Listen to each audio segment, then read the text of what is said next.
Good evening, rockers. Vegas Rock got us here on the Rocks Total Entertainment, coming to you live from the Las Vegas Strip. Tonight, I'm interviewing an amazing artist on Rock Avenue Records, Mr. Larry Pascale. He made the trek from Chicago back to Austin, Texas. So we're going to talk to him, see what his plans are in 23, and he's got a great rock history. And as you all know, if anybody knows me, I'm from Chicago. So I'm super excited to talk to him. Chicago, Austin, Texas, which is an amazing music community. So this is going to be a great interview. All of us are going to get to know Mr. Larry Pascale. So super excited. So we're just waiting for him to chime in. Right, Larry's going to chime in here. We're going to talk to him. Hey, Larry.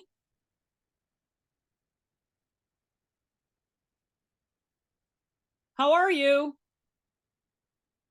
Hey there, how's it going? How are you? I'm doing good. Little little tired today. Only not tired, but it's been a long, you know, just a long day, and I've been recording all day. We're going to talk about that, so save that for a second.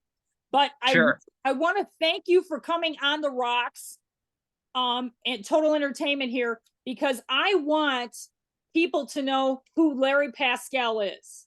Cool.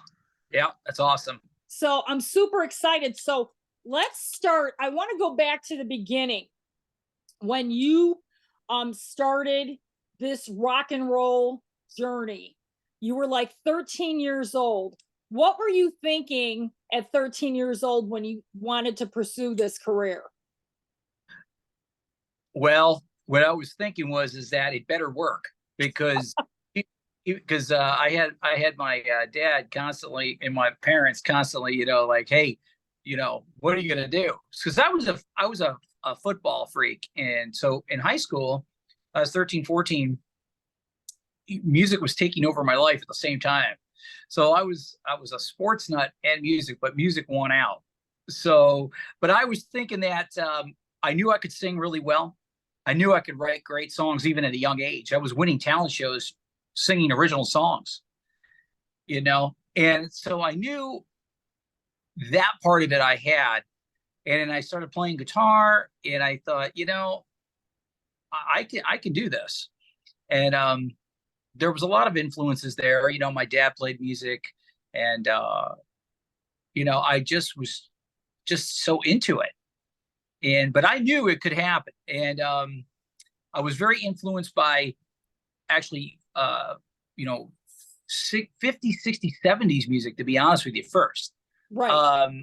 That's what my dad was into. I was walking around singing Frankie Valli songs, at 5, 6 years old. I love Uh, Valley.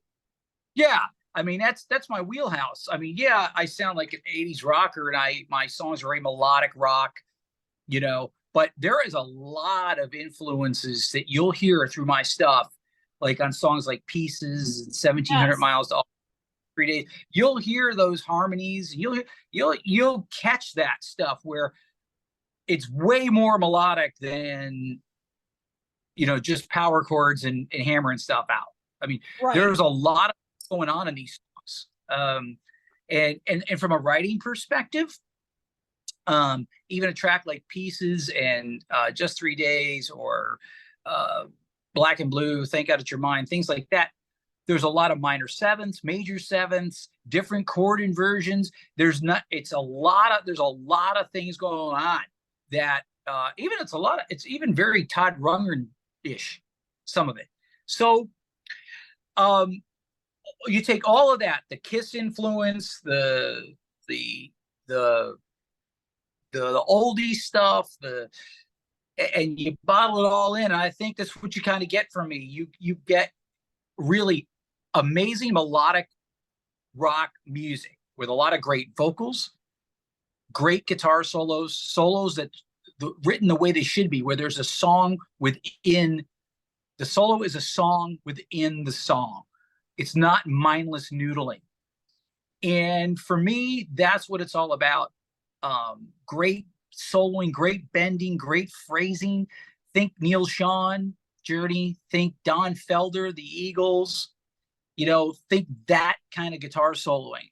You're That's, mentioning all my like favorite like artists. Like I met Todd Rundgren when I was 7 years old. yeah, very cool. I mean, great songwriter. And I love Todd Rundgren, and it's where I pride myself in. My songwriting is the key. That's, to me, you have to write great songs. It doesn't matter what kind of player you are. It doesn't even matter what kind of singer you are. Can you write a great song that people will constantly play, affect their life, change the direction they're feeling in? Can you do that? I think I can, and I know I can. And I think when you listen to Live in a Dream, listen to Just 3 Days, listen to 1700, listen to Pieces. I mean, these songs affect your life. And that's what I'm doing, and I'm writing memorable, great music that this industry is missing. That's how I feel. Right. And I've been listening to your stuff, Larry, all week. Like when you mentioned Black and Blue, that was one of the songs that I absolutely love.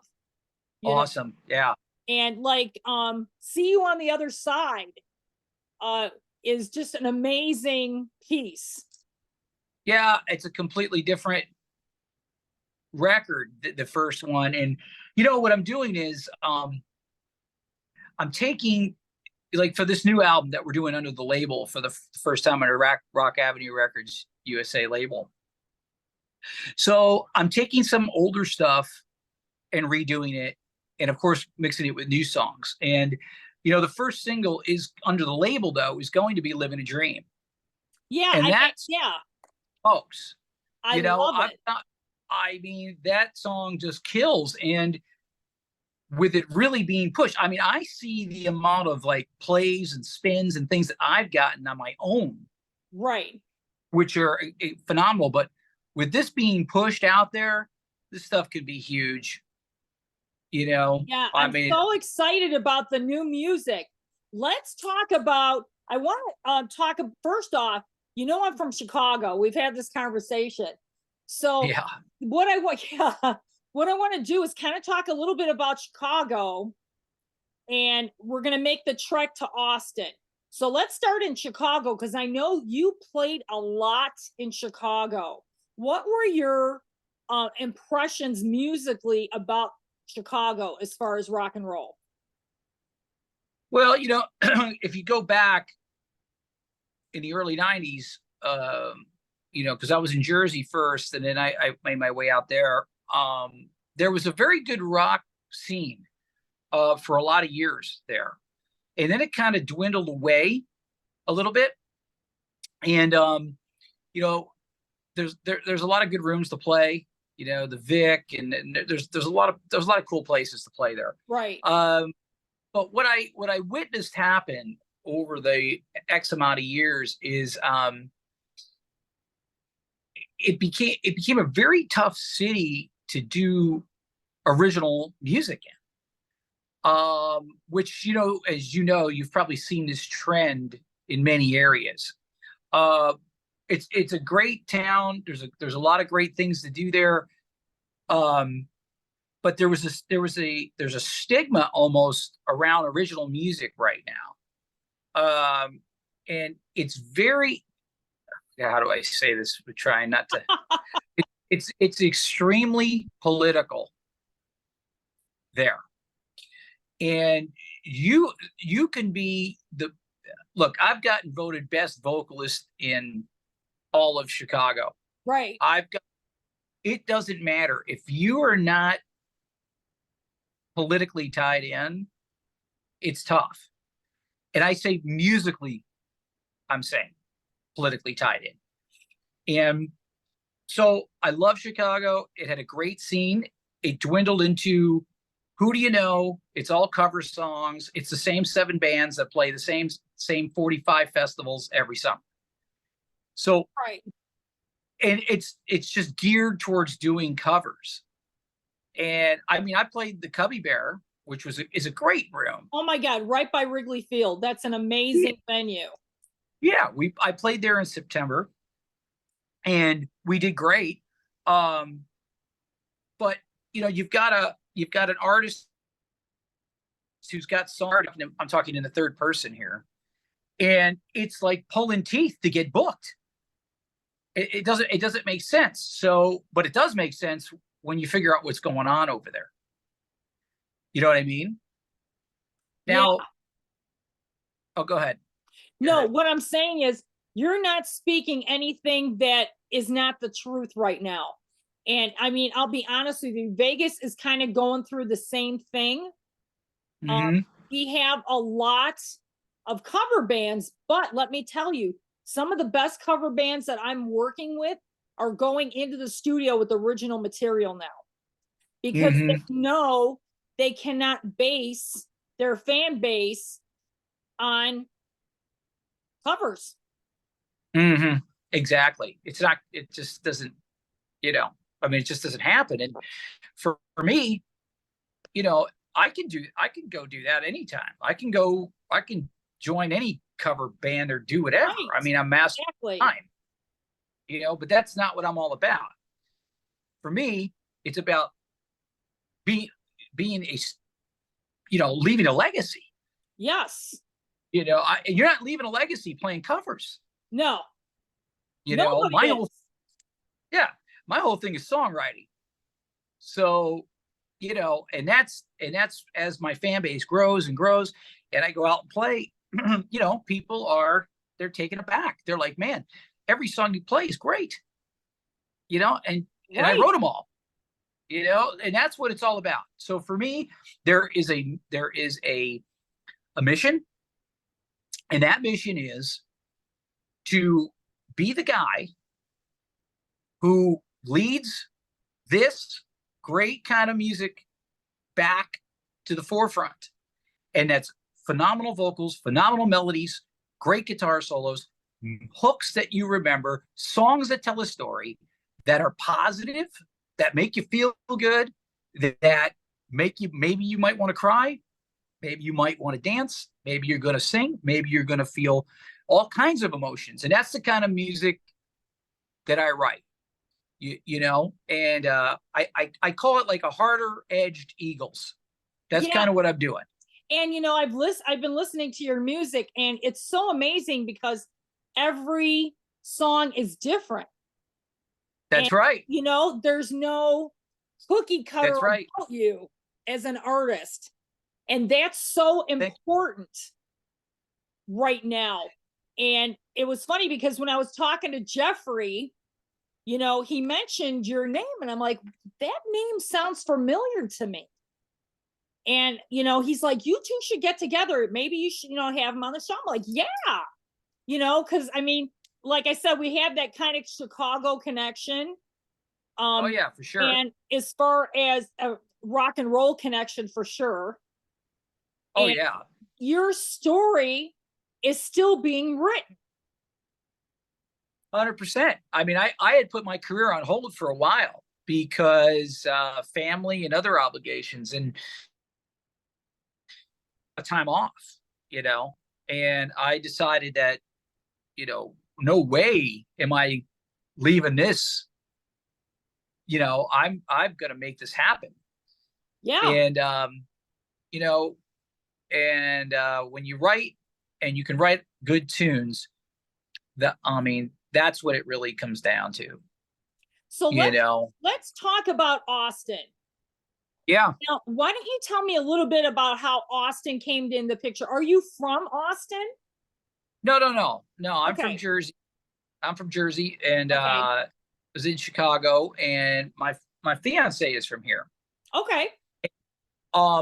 It just made a lot of sense to relocate down here. We're still in Central Time Zone, which is good and one of the reasons for that is we've got a good setup down here. I'm in the studio right now, and we're 2 hours this way, 2 hours this way. So we're right in the center. And the other thing about Austin is that because my music is so crossover, it works really, really well. And there are lots of places to play Yeah. that do original music. And that is one of the great things about it. I'm doing a show, in fact, Friday night here at the Lucky Rabbit in Jonestown. Most 99% of who plays there is covers. So not me. I'm going in there and I'm doing it. And we're gonna have the place packed. I already know it. So to me, it made a lot more sense. You know, you've got property here. Let's get down here. Let's make this our home base. And there's a hell of a lot more places to play. I mean, obviously, I'm touring around the country. I mean, I'm in New York, Pennsylvania, Texas, Wisconsin. I've got to name half another dozen states that I've been playing throughout the year. But Florida, you know, it just goes on and on. But this was a perfect setup. And it's right in the middle of the country, and there's tons of places to go, and it just made a lot of sense. And I'll tell you, the vibe is totally different here. Oh, yeah. It's totally different. You've got plenty of cover bands, but you've got plenty of places to do original music, and that's a big deal. Yeah. And, so that's yeah, a lot of these cities too, even Las Vegas, we still have some really strong rock and roll bands that have original material. Yeah. And to me, Vegas, besides Austin, of course, is becoming a music hub for a lot of upcoming artists. Yeah, that's what I see happening too. Right. And I think a lot of these artists get stagnant, and the only way that they're going to move forward is to get out of their hometown. 100%. That's unfortunate, but that's the way the business works. No, you're 100% right, and you have to. Otherwise, you can forget it. You know, and like I said, I've been doing a lot of touring too. I did a run with Tony Harnell from TNT. Oh, I love him. I just saw him in Nashville. Yeah, he's down in Nashville. Yeah, I mean, we did. We played. Oh God, let's see. We did Tampa, Jacksonville. We did New York, New Jersey, Pennsylvania, Connecticut. I don't know how many cities we did, and oh my God, we just absolutely slaughtered it.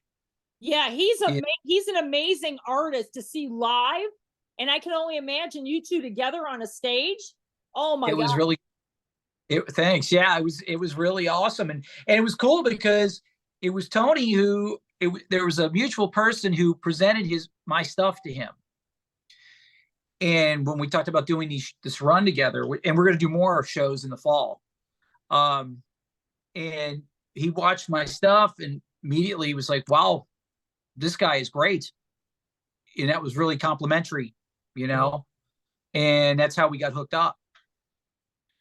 And before you knew it, we were doing a bunch of shows together. Yeah, I mean, Nashville, I just came from there. That's another amazing city for rock and roll. It is. It's not based on country music anymore. So that, yeah, if people think that's what it's all about, it's not. I mean, I spent a full week in Nashville interviewing artists that are on labels, huge artists like Anthony Corder from Tora Tora. Oh yeah, he was on the bill with me. Yeah, I did a bunch of. Oh, great! Yeah, I just did an interview with him. He's a great friend. He is an amazing artist as well. But what I'm saying is, 1 week in Nashville at Rock and Podfest, they asked me to do a show called Rare Hair, and that's where I saw Tony Harnell and Anthony Corder. But I got to interview these artists as part of my weekend there. And it was an amazing experience. I mean, I was exposed to artists that I never knew before. And I think it's so important on my level is to expose the world to these artists such as yourself. Well, it's a big deal. I appreciate it because we're trying to, you know, carry the flag. And if I'll take a turn there, this great kind of music has not gone away. Right. The industry has made it go away. The fans are there, and the proof is in the pudding. Because let's face it, this arena, the stadium tour that just went down, right? This Def Leppard, Motley Crue, I Poison was thing. there. Go Okay, ahead. Go ahead. every place is sold out. The other tour that was running in parallel was Styx, Loverboy, and REO. Every place sold out. Journey runs around at 72 years old. The tour is sold out. The shows are sold out. Why is this? Because great music lasts forever. Yes. That's yes. That's my wheelhouse. That's the stuff I'm writing. This stuff that you hear now on the radio, this mess, I'll just call it. Let me tell you something. I hate to say this. I know I'm probably going to get killed for it, but real radio is dead. Okay. What can you say? Yeah. I mean, Sirius, okay. iHeartRadio and Spotify are your 3 top listening platforms. I mean, to me, real radio does not exist. I mean, I kind of had a few arguments with people when I was in Nashville because it was a rock and there were podcasters there. And I'm like, you guys do a great job, but let's look at it realistically. Mm-hmm. You're not going to get the viewership. You're not going to get the listeners unless you are on a Spotify or iHeartRadio platform. Right. It's true. It's just the way it is. No, I know. And let's face it, if we're going to be quite honest about it, most of these top 40 songs and all this mishmash, nobody remembers those songs 3 months later. Okay, they're not going to be played 40 years from now. Right. And that's the difference. I mean, so the industry has made great rock and roll go away, which is an unfortunate thing. But to me, I'm the guy who's going to lead the charge back here.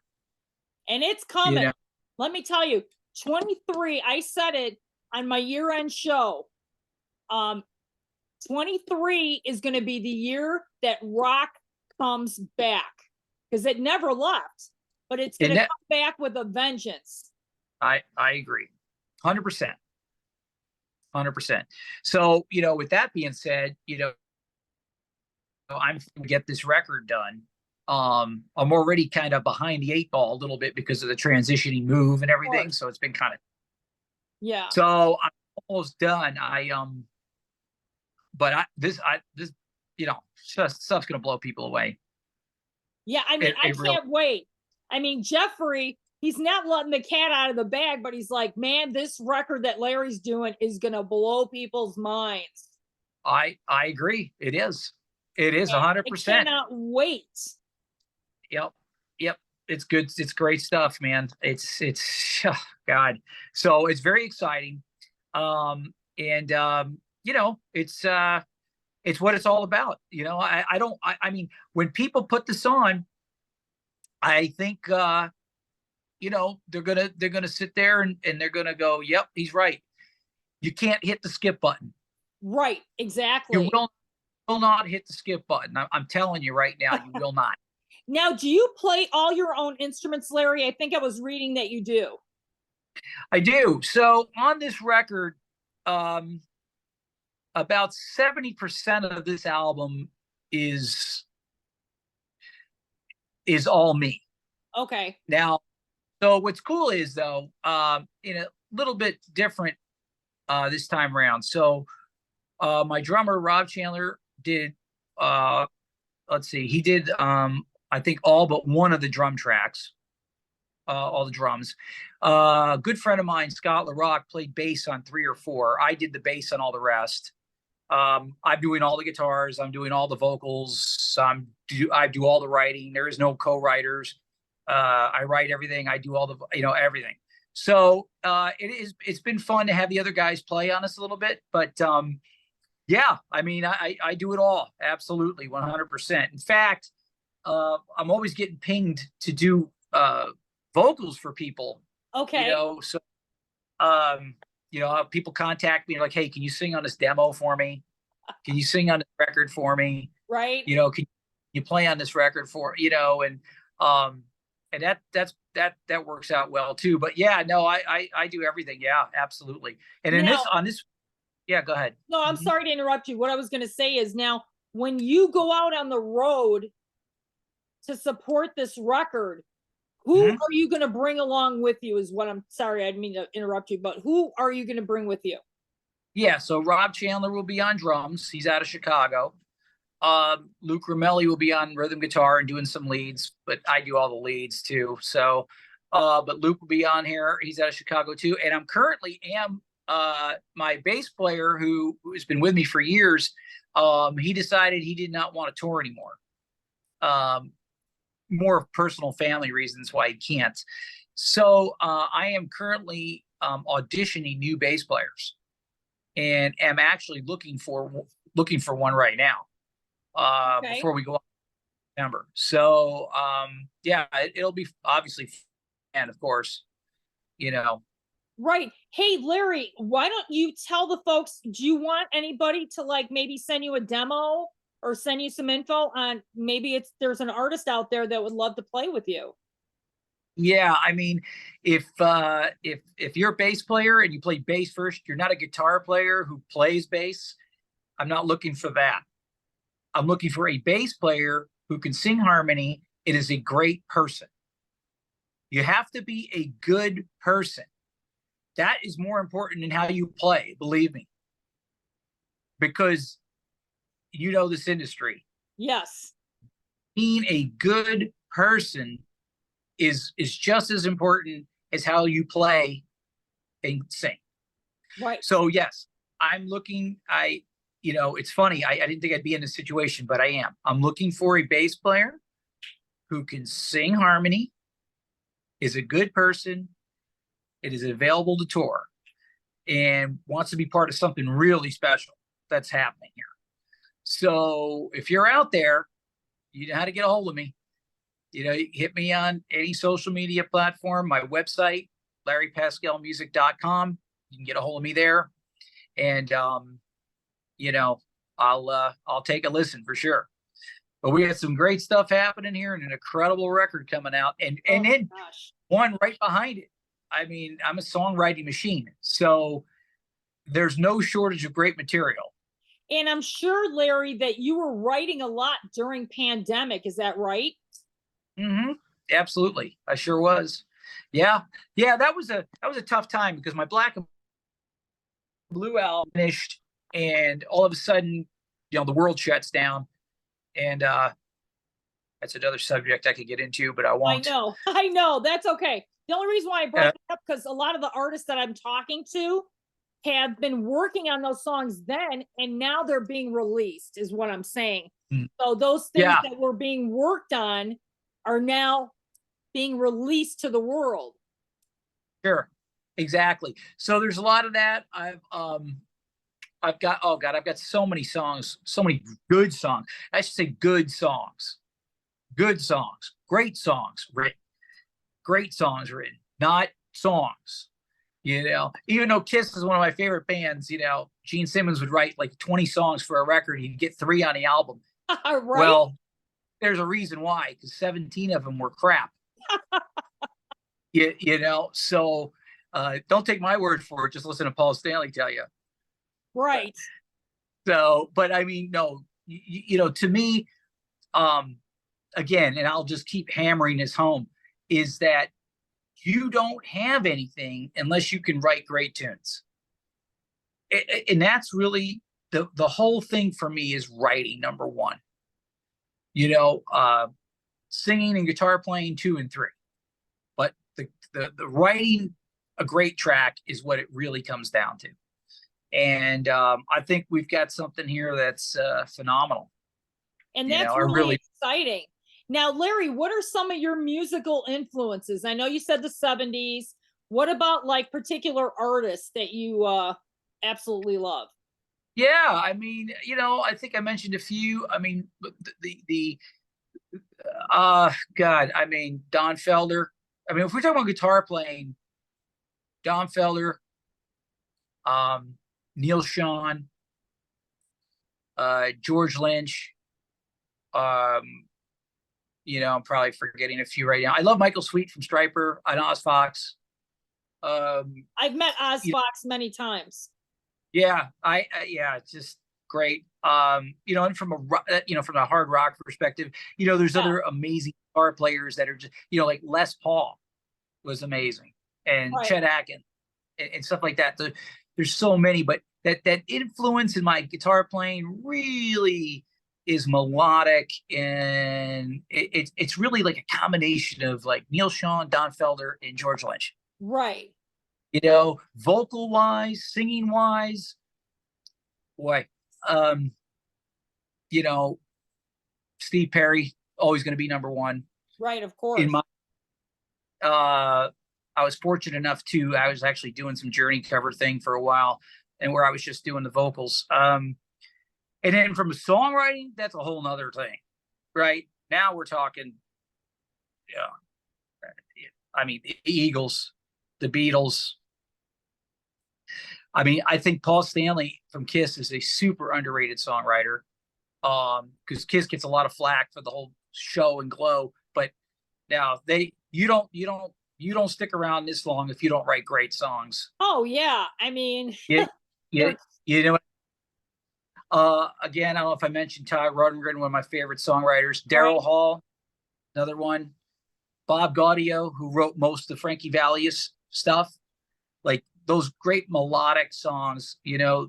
That's those that's where I take a lot of my influences from. I got a good Motown flavor in some of my stuff that won't be on records, but I'm doing for my songwriting career.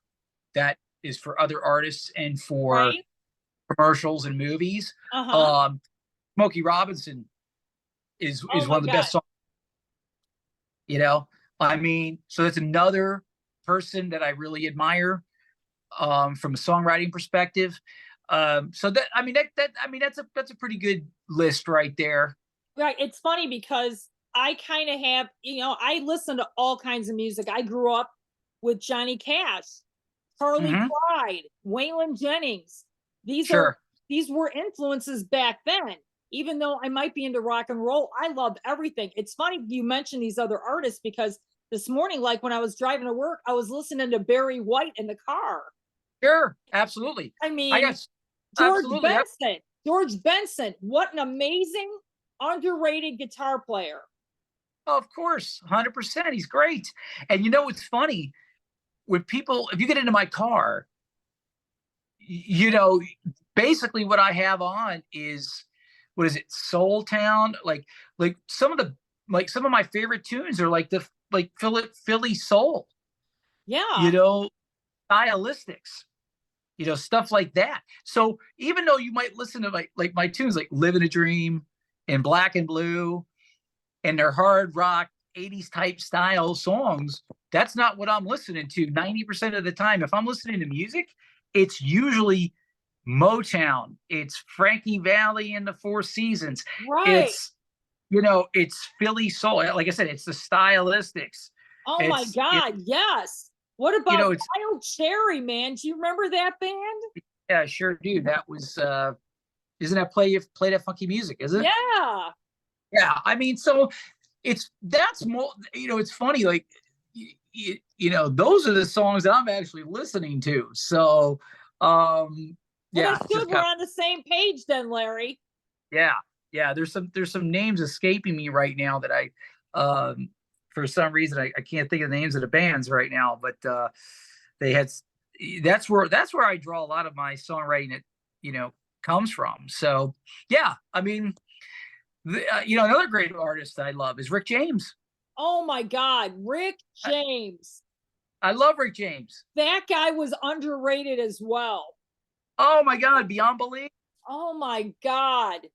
Yeah, so that's, it's just funny because, that's more of the stuff I'm listening to than what you're hearing me put out. Yeah, But but your that's music is amazing though. If coming from a listener who really didn't know your music, I mean, you've got a lot of different elements in all of your music.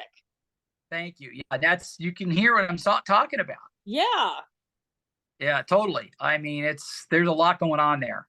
And that's why, I mean, when you take that broad spectrum of what's happening, I think you get a lot of good stuff, it's like jambalaya, but Right. maybe, but that's the whole idea.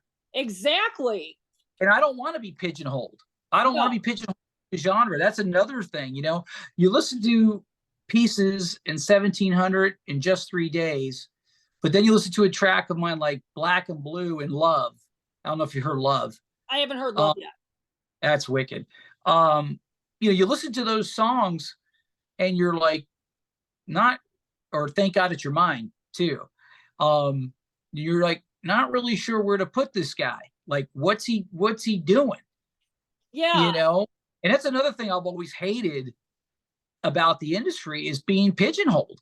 Yeah. You're like, that album out, it's hard rock album. Well, every song's got to be hard rock. Or if you're Right. putting a disco album out, every song's got to be disco. Or if you're putting a country album, every song's got to be country, and they all got to sound the same. To me, they there has to be a flow to an album, but it can definitely cross genres. And that's what I'm also trying to do. I'm not sitting here and going to just write, hey, I'm going to write a hard rock album and that's what's coming out on this record. I don't do it that way. And being an artist, an independent artist to this point, I've been able to do what I want to do, you know? But I think when this album comes out, you're going to have, it's just going to, it's going to blow people away. Yeah, it's funny that you were talking about pigeonholed. I just interviewed Rob DeLuca from Spread Eagle last night, and Mm-hmm. we were talking about pigeonholing and Mm-hmm. how I hate categorizing Right. type of music. I mean, Exactly. it's not fair to the artist, and That's right. I think there needs to be a different narrative. Yeah, I agree 100%. And that's what you get with that's what you get with my music, and that's what I'm trying to do. I write a great song, it should be put out there. Exactly. It shouldn't be shelved because it doesn't exactly Right. fit. I mean, why does it have to be that way? Exactly. You know Now, what I mean? let's I don't mean it. I keep interrupting. I'm so sorry. I just have so much on my mind as a rock journalist. I just keep talking. Fine. What are your plans now? You're almost done with this record. Yep. Now, do you plan on doing a tour to support this record? Yes, as much as possible. Yeah. Yeah, we're putting dates together right now for September, October, November. We should be in plenty of places. And that's difficult too. I mean, touring is very difficult right now. Financially, it's very tough. And again, uh, band. Here's another issue. So rooms have been so booked out so far, and it's like still coming out of the COVID thing in certain places. So Yeah. to string dates together in places that make sense that are close without already having a huge established crowd has been very tough, because you get an offer here, all right, cool, so I'm gonna be in Tulsa, let's say, and it's going to be on this date. Now, how do I get now? I need another date within 3 hours. Well, I can't get that room because they're booked. Can't get an offer out of here because they've got something going on. So stringing dates together that make sense has been a harder challenge than it normally would be. And that makes it a little bit difficult. However, things are changing now because with the push from the label, and now these other booking agents are hearing me, and they're saying, "Oh, hold on, wait a minute, we got to get this guy on. We got to get this guy on the state." So now things are changing. So yeah, we will definitely be out there September, October, November. There's no question about it. Yeah, and I'd love to see you play Vegas. Yeah, I mean, we've discussed it. I don't see why that can't happen. You know, I don't see why at all. I've got fans out there too. I know. I mean, this is a You great rock know? and roll town too. But Yeah. okay, so you got a lot going on, Larry. This is amazing. Yep. Um, Sure do. and I want to follow up with you once you get closer to that album release. Right. Which you know Marianne as well, which I need to speak to her and Lewis, because I spoke with them about 9 days ago, and it was basically, okay, you got to get the record done. It sounds amazing so far, but I'm almost there. I'm almost there. Right. I've got, if I was to put it in hours, I probably have another 30 hours of work to go. Right. Now getting 30 hours in, that's, hopefully in the next 4 or 5 days, it's done. That's great. So that's where we're at with that. So yeah, so I will, let's stay in touch. And, Yeah. one of the things that, and we could talk about this more too. One of the things I love talking about, and that not a lot of people ask, which is interesting to me, and I don't know why that is nobody asks about gear and microphones and the recording process, things like that. Hold on. Let's talk about guitars, because that's my expertise. See, you hit it right on the head. Why don't we talk about what's your gear? What is your gear, Larry? Like, what are your favorites? Okay, so I've always been a Les Paul guy from a guitar standpoint. So I don't know have you watched the video for Pieces yet? Yeah, I did watch it. Yeah. Okay. Yeah. So did you see the guitar that's in that? Uh-huh.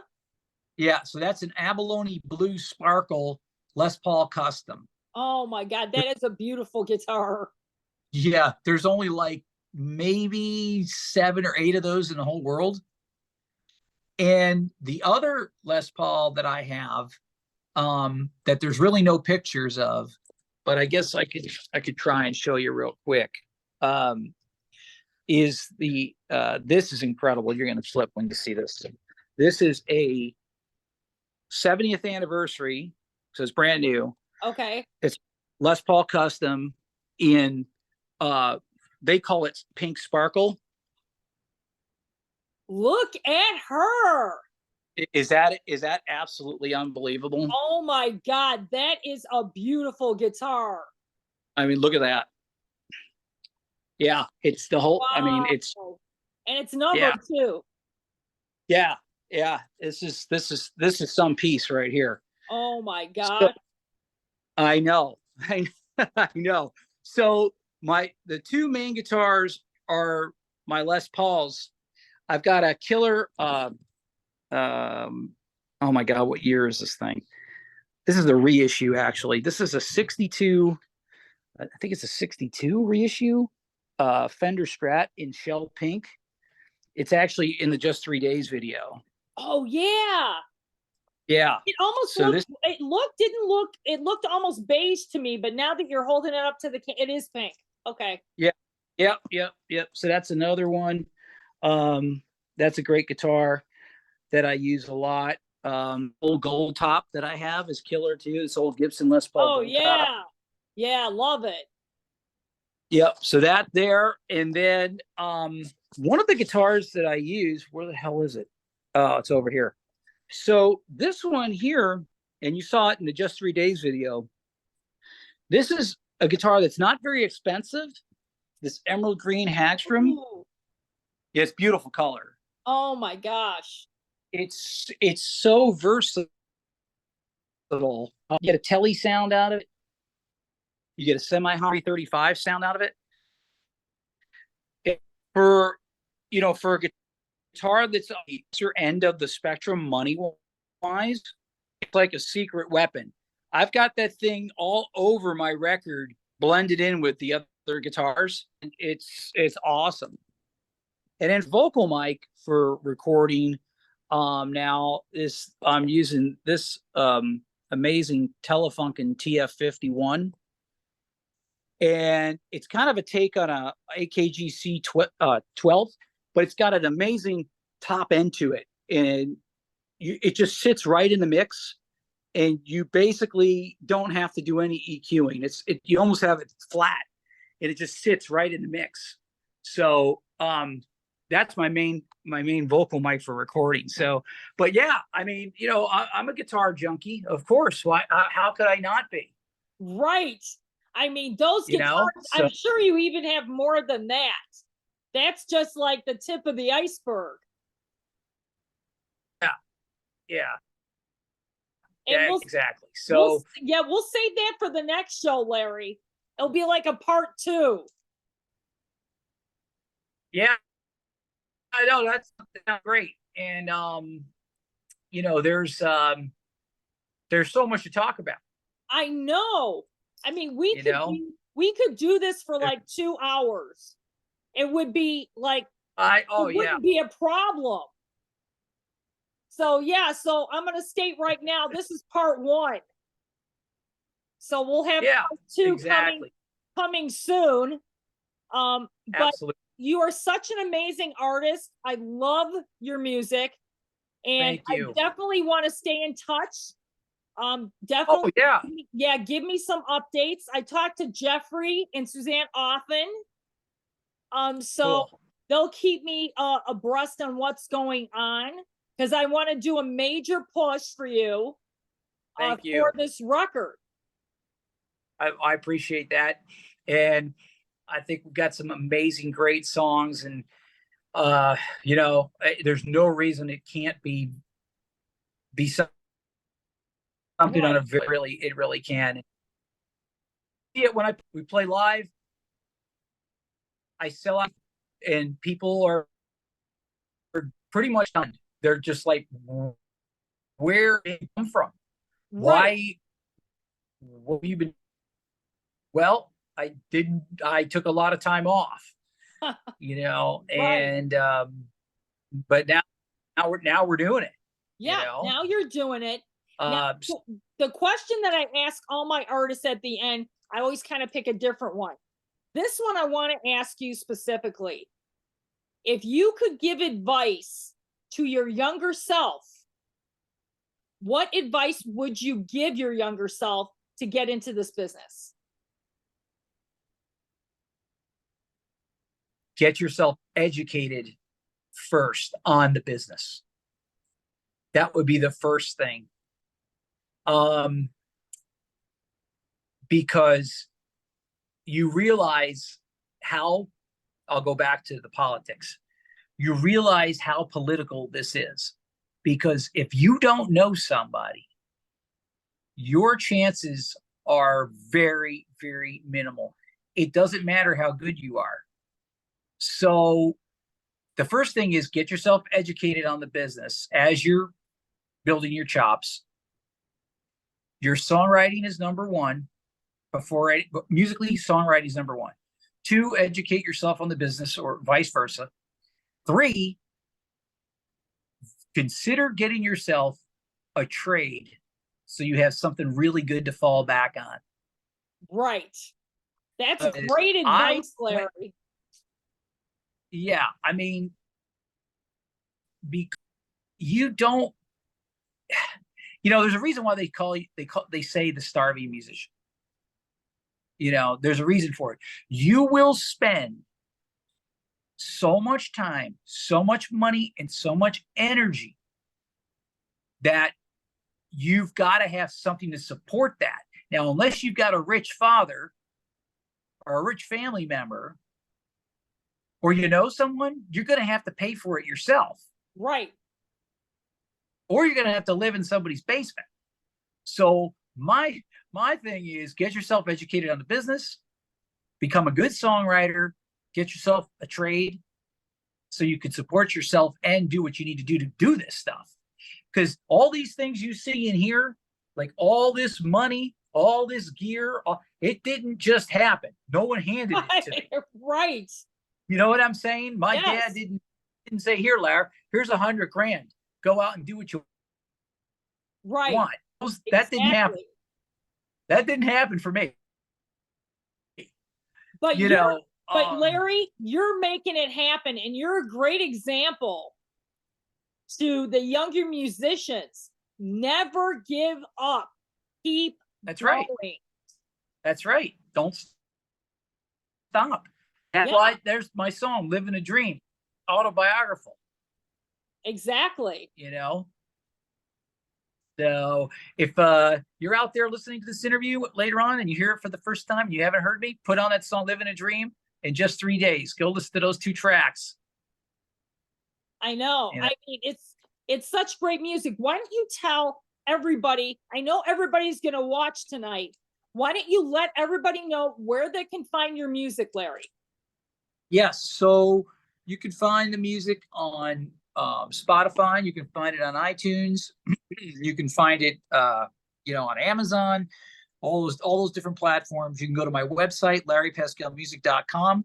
Check that out. I was nominated for 2022 AC Breakthrough Artist of the Year from New Music Weekly out of Nashville. And it's interesting because some of the songs that I'm redoing for this record here, I'm actually going to have to take off those platforms. But I'll tell you, if you want to hear some great music and great vocals and stuff that's memorable, go listen to the Black and Blue album. Go listen to Live in a Dream. Go listen to Just 3 Days, Black and Blue, Thank God It's Your Mind. Go watch the video for Pieces. I think you'll completely be blown away. I really do. And you'll see what I'm trying to do here. And we're going to make it happen because the overriding thing is, again, I'll say it for probably the 15th time, is great songwriting. You're going to listen to these tunes and they're going to be in your head for the next month. That's the way I see it, Yeah. And same with the guitar playing, same with this is, to me, I have to be my own advocate, right? So I have to say things down the middle and try not to sound arrogant, and I hope I'm not. No, that's not what I'm saying. I'm saying it because I believe in what I'm doing. I know the stuff is good. I know it is. And so if I'm not pushing it the way I am, who's gonna? Right. So and you got people like me, who love rock and roll. And I'm keeping this music alive. Yep. And thank goodness you are, so, and that's what we're all about. So great stuff. But go on the website, go to LarryPascaleMusic.com, go on YouTube, go on iTunes, go on Spotify, check the stuff out. And I want to give a shout out to Jeffrey at Rock Avenue Records for hooking us together. Awesome. Absolutely. He lives in Vegas. I met him a couple weeks ago, and he's an amazing guy. And he's got a lot of amazing artists such as yourself on that label. So it's great. It was great meeting you. Oh, you too, Carol. And we're going to definitely we're going to keep connecting here, and we're going to do a part 2. I want to do a part 2 when you're ready to release your baby to the world. Okay. That sounds great. Okay. All right, Carol. And take care, Larry, and we'll talk soon. Absolutely. 100%. Thank you so much. You're welcome. And we'll talk soon. You got it. Okay. Bye, Carol. Bye-bye. Bye. See ya. See ya. See ya. Wow, Larry Pascale. I think we could have talked for hours about music, life, where he's headed. There's definitely going to be a part 2 to this interview. So I'm looking forward to him to releasing the new record in 23 here. And that's going to be coming up shortly. So if you want to know more about Larry's music, go to Spotify, iTunes.com, and put in Larry Pascale. And I am the Vegas rock goddess, Carol Nevin, and I will be back soon with more amazing interviews.